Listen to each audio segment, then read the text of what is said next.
कहना चाह रही हूं प्रेम कुमार जी कि इस देश में अगर मॉब हत्याओं पर आवाज ना उठाई जाए, और वो किसी भी धर्म का व्यक्ति हो, वो भारतीय है पहले ना, तो वो आवाज उठाने की जरूरत है। मैं फिर कहूंगी दोनों तरफ, तीनों तरफ, हर धर्म के व्यक्ति, हर जाति के व्यक्ति, ये भगवान न करे ऐसी घटनाएं हम देखें, लेकिन एक हिंसा की प्रवृत्ति जो बढ़ गई है, जो इस तरह की हत्या या फिर इस तरह की घटना को जन्म दे रही है, ये बहुत ट्रैजिक है।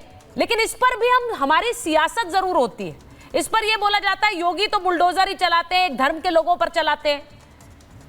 देखिए सुचारिता जी, दो तीन पहलू हैं, बहुत संक्षेप में ही बोलूँगा। पहली बात यह है कि आप चाहती हैं कि लोग निंदा करें, और हम इसका समर्थन करते हैं कि जब कभी भी कोई सर तन से जुदा बोले या इस तरह से मॉब लिंचिंग हो, इसकी निंदा सब लोग करें। ये एक बात है, और ये आपकी पहल बहुत अच्छी है। दूसरी तरफ राकेश जी जो कह रहे हैं कि समाजवादी पार्टी और असदुद्दीन ओवैसी और दूसरे तमाम लोग, अगर उल्टा केस होता तो सब बोलने चले आते, तो ये आरोप आप पर भी लगता है राकेश जी। आपकी भी पार्टी के लोग कब बोलते हैं और कब चुप रहते हैं, वो वाइस वर्सा है, केवल एक तरफ की बात नहीं है। तो वो भी होता, दोनों तरफ से होता कि किसी भी घटना पर ऐसी एक समान प्रतिक्रिया होती। मैंने बातचीत करते करते इसी दौरान एक सर्च मारा, पीट कर मार डाला, तो हमें जो अभी तुरंत की खबर मिल रही है, लखनऊ में युवक की पीट कर हत्या के मामले में 3 पुलिसकर्मी सस्पेंड। ठीक है, 9 घंटे पहले एक खबर है। इसके बाद यूपी बिजली सप्लाई को लेकर हुआ विवाद, दबंगों ने घर में घुसकर युवक को पीट कर मार डाला। 1 दिन पहले की खबर है। अलीगढ़ साथियों ने ही पीट कर मार डाला, पानी के भरे गड्ढे में फेंक गए शव। ये 1 दिन पहले की खबर है। और 2 हफ्ता पहले की खबर गाजीपुर से, चोरी के शक में युवक की पीट कर हत्या। ये सब मॉब लिंचिंग के केसेस हैं और सब हालिया हैं, बस गूगल करिए, सब सामने है। लेकिन पीट कर मार डालना जितना जघन्य इस मामले में है, उतना ही जघन्य दूसरों मामले में भी है। थोड़ा सा फर्क अभी मैं जानता हूं कि हाँ, राकेश त्रिपाठी जी बोलेंगे, क्योंकि उन्होंने अभी ब्रीफ किया कि ये धार्मिक था। ये ब्रीफ किया, शायद यही वो बोलेंगे। तो धार्मिक आप देखिए, नहीं वो आपका जवाब तो मैं पूरा कर लीजिए।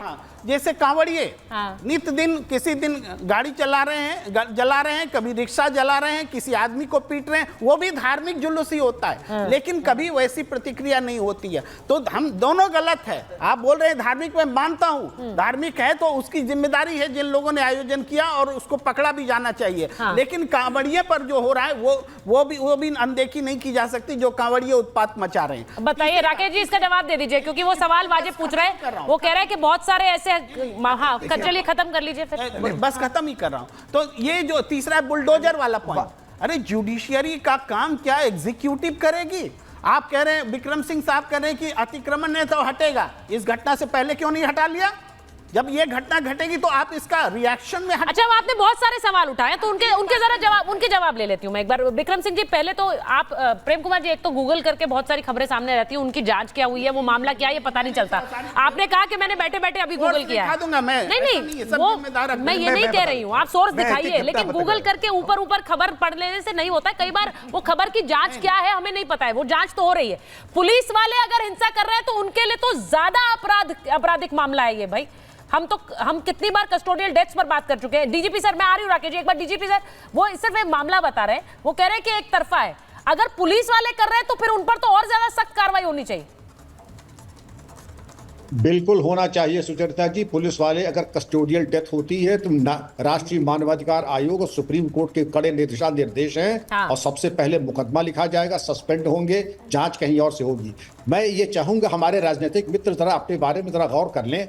अभी ऐसी दुर्दशा हमारे प्रशासन में नहीं आई है कि राजनीतिक मित्रों के आदेश के ऊपर डिमोलिशन होता है। डिमोलिशन जब कोई करता है ना श्रीमान जी, तो वो अपनी जिम्मेदारी पे करता है। जरा से भी त्रुटि हुई तो नौकरी भी जा सकती है, जेल जा सकता है। ये तो अच्छा है कि आज राजनीतिक मित्रों के परामर्श पर कम से कम काम होते हैं, वरना यही होने लगे तो फिर अभी। और एक अगर हम निर्णय कर ले कि कम से कम हम जात और पार्टी इसका नाम न लेके केवल कानून की अगर बात करें, ये कानूनी है, ये गैर कानूनी है। जो गैर कानूनी है वो कोई भी करे, उसके खिलाफ कार्रवाई होनी ही है, चाहे किसी राजनीतिक दल का हो, चाहे किसी बिरादरी का होगा। लेकिन हम कहेंगे नहीं, हमें वोटों की खेती करनी। अब मैं भारतीय नागरिक की तरफ बोल रहा हूं सुचरिता जी, मेरा कोई राजनीतिक किसी दल से कोई झुकाव नहीं है, लेकिन राजनीतिक जब हमें वोटों की खेती करनी है तो हमें दिखाई पड़ेगा हमारा लाभ कहाँ है। और जो लाभ की तरफ दृष्टि है तो हमारा वक्तव्य भी उसी प्रकार से अतिरंजित हो जाता है। बुलडोजर यहाँ क्यों चला, वहां क्यों नहीं? और अगर आपको शिकायत है उस अधिकारी से, आप एक बार जाकर के दरखास्त डाल दें। अगर उसने कोई भी प्रशासनिक त्रुटि की है, बेलाफाइट किया है, पूर्वाग्रह से किया है, निश्चित जानिए बड़े से बड़ा अधिकारी भी जेल गया बर्खास्त हुआ है। जो बात सर ने कही, अब मैं राकेश जी आपके पास जवाब ले लूं, क्योंकि प्रेम कुमार जी ने एक सवाल पूछा। उन्होंने कहा कि कांवड़ यात्रा में इतनी हिंसा की खबरें आ रही है, तस्वीरें आ रही हैं, वहां पर कोई कार्रवाई नहीं होती है। वो आपकी सरकार पर और आपके प्रशासनिक तंत्र पर सवाल उठा रहे हैं। राकेश जी, नहीं, बिल्कुल झूठ है। ये अर्धसत्य जानबूझ करके प्रस्तुत करके एक नैरेटिव गढ़ने का ये कुटिलता भरा प्रयास प्रेम कुमार जी का है। वो जानबूझ करके आधी खबर बताते हैं, उस पूरी खबर को सामने नहीं रखने का काम करते हैं। जितनी घटनाओं का उल्लेख किया ना, पीट पीट करके मार दिया। अरे भाई, हत्या कोई एक घूंसा मार करके नहीं हो जाती है, पीट पीट करके ही मारा जाता है। लेकिन पीट पीट करके मारने वाले लोग इंटेंशन क्या था, उनका मेंसेरिया क्या था, दुराशय क्या था, ये बहुत महत्वपूर्ण होता है। और इसके आधार पर फैसले भी होते हैं, इसके आधार पर जजमेंट निर्णय लिखे जाते हैं। आपने कह दिया ना कि धार्मिक कहकर के आप उससे पल्ला झाड़ेंगे, ये बहुत बड़ी अपने आप में समस्या है। जब धार्मिक का आधार पर होता है ना, तो धार्मिक आधार पर देश का डिवीजन हो गया था। इस बात को भी प्रेम कुमार जी ध्यान रखिए। धार्मिक आधार पर दंगे हो जाते हैं। किसी एक घटना से कहीं दो पक्ष में, दो व्यक्तियों में या दो गुटों में अगर कोई झड़प हुई है ना, उसके आधार पर सांप्रदायिक दंगे नहीं हो जाते हैं, लेकिन दंगे हो जाते हैं जब धार्मिक भावना उसके पीछे होती है। इसलिए हर घटना को एक जनरलाइज करने की कोशिश मत करिए। मैंने देखा है कि जब कोई पीड़ित पक्ष किसी दूसरे खास समुदाय का होता है, तो भावनाएं उस पर किस प्रकार की अधिरोपित करने का प्रयास पूरे राजनीतिक जमात के द्वारा किया जाता है। और पीड़ित पक्ष अगर हिंदू होता है तो उसको लेकर के कैसा जनरलाइज करने का एक प्रयास किया जाता है कि नहीं नहीं, ये घटना तो, और अन्य कई सारी पिटाई की घटनाएं हुई हैं, करने कई सारी हत्या घटनाएं हुई हैं। जितनी घटनाएं उत्तर प्रदेश में आप जिक्र कर रहे हैं, हर घटना में पुलिस का प्रॉम्प्ट एक्शन भी बताइए कि उत्तर प्रदेश की पुलिस ने हर मामले में पक्की कार्रवाई करने का काम किया है। वरना अगर ये समाजवादी पार्टी की सरकार के समय में तेजपाल की हत्या हुई होती ना, तो अब तक तो उत्तर प्रदेश की पुलिस ने मान लिया होता कि तेजपाल छत से कूद करके आत्महत्या कर ली है। तेजपाल की मृत्यु आकस्मिक परिस्थितियों में छत से गिर करके हो गई है। ये आप जैसी लोगों की सरकार, जिनकी सिंपैथाइजर है ना, उनकी सरकारें जब रही है ना, तो कैसे पीड़ित पक्ष को न्याय नहीं मिलता था। याद करिए कि मुजफ्फरनगर दंगे की जो पृष्ठभूमि थी ना, वो कवाल गांव के सचिन और गौरव जो अपनी बहन की छेड़खानी पर आपत्ति कर रहे थे, उसकी हत्या की प्रतिक्रिया के स्वरूप में हुई थी। अगर कानून अपना काम करता है ना, तो पब्लिक अनरेस्ट नहीं होता है। उत्तर प्रदेश में आज योगी आदित्यनाथ की सरकार में पुलिस प्रशासन अपना काम कर रहा है, इसकी वजह से पब्लिक अनरेस्ट नहीं होता है। जनता को यह भरोसा है, विश्वास है कि अगर कोई आपराधिक घटना हुई है तो वहां कठोरता से कार्रवाई होती हुई दिखेगी। और यह बुलडोजर की कार्रवाई इस विश्वास को और मजबूत करती है कि कोई अपराधी, कोई दंगाई वो क्रूर अट्टहास अपने बिल्डिंग पर खड़ा होकर के नहीं कर पाएगा। उसकी नींव हिला देने का काम हम करेंगे। अब जो बात इन्होंने बोली है, मैं सूर्य मैथिल जी, आप राकेश जी की बात से सहमत है? मैं एक बार हाजी जी और सूर्य मैथिल जी को लीजिए स्क्रीन पे। ये उन्होंने कहा कि इस तरह की जब पहले समाजवादी पार्टी की सरकार थी तो एक खास तबके को संरक्षण दिया। हैदर साहब बोल रहे हैं, हैदर साहब की आवाज दीजिए जरा मुझे। हैदर साहब बोलिए। उन्होंने आपकी सरकार पर और आपकी पार्टी पर आरोप लगाया है कि एक खास तरह का संरक्षण दिया जाता था, और इसलिए आपकी अब सरकार, आपके नंबर लोकसभा में आए हैं तो उसका भी एक प्रतिबिंब दिख रहा है।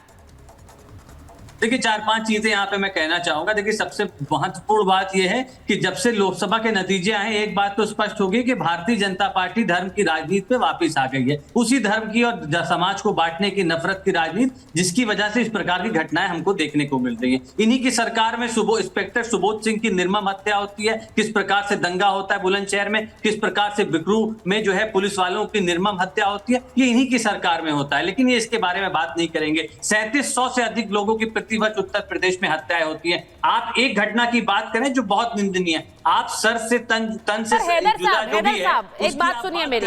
हैदर साहब, एक समय ऐसा होता था जब यूपी में दंगों की खबरें आए दिन आती थी, ये भी एक फैक्ट है, इसे आपको मानना पड़ेगा। सुचिता जी, ये दंगों की खबरें आती थी कि नहीं आती थी? आप एनसीआरबी क्या, ये राकेश जी को बोलने दीजिए, आप क्यों बोल रही हैं? नहीं, मैं आपसे पूछ रही हूँ, बोल नहीं रही हूँ, सवाल है मेरा, उसका जवाब आप ही देंगे ना। तो कह रहा हूँ ना, अब या तो घुमा दीजिए, बोलिए नहीं होता था ऐसा, कोई दंगा ही नहीं हुआ। हत्या जो हुई ना, बोलिए, तेजपाल जी की हत्या सपा सरकार में होती तो बरेली अब तक दंगे की आग में झुलस रहा होता। ये तेजपाल जी की हत्या पर अगर योगी आदित्यनाथ सरकार का कठोर प्रशासन आप चेक करा लीजिए, आपकी अभी टेक्निकल टीम चेक होता। करके बता देगी, अभी आ जाएगा, फैक्ट चेक हो जाएगा। दूसरी बात देखिए, मैं सबसे बड़ी बात ये कहने जा रहा हूं, देखिए ये तो बहुत बड़ी घटना है, बहुत बड़ी क्राइम है, अपराध है, इसको कोई स्वीकार नहीं कर सकता। बहुत ही निंदनीय घटना, बहुत ही निंदनीय नारा है। हम तो उस पार्टी से हैं, अगर कोई व्यक्ति किसी को एक थप्पड़ भी मारता है और किसी के खिलाफ एक गाली और किसी अपशब्द का प्रयोग भी करता है, वो भी बहुत निंदनीय है, जिसकी निंदा भारतीय जनता पार्टी वाले नहीं करते।